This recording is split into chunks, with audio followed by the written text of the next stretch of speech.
I'm William Frew with Sunshine Home Services, where the sun is always shining.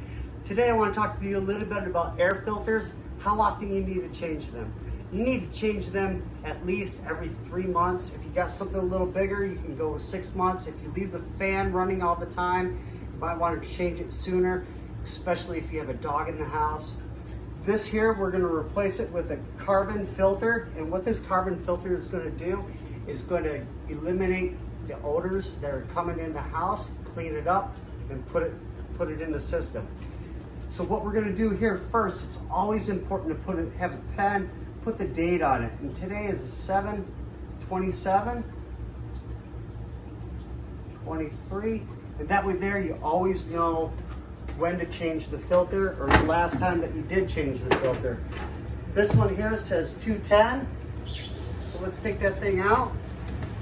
Looks like it's been used pretty well.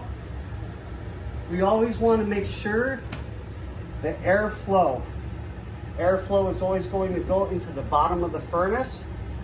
It's coming from a cold air return, and usually the air flows out of the top of the furnace. So let's take this thing here. Let's slide this in. Put the cover on. Just like that.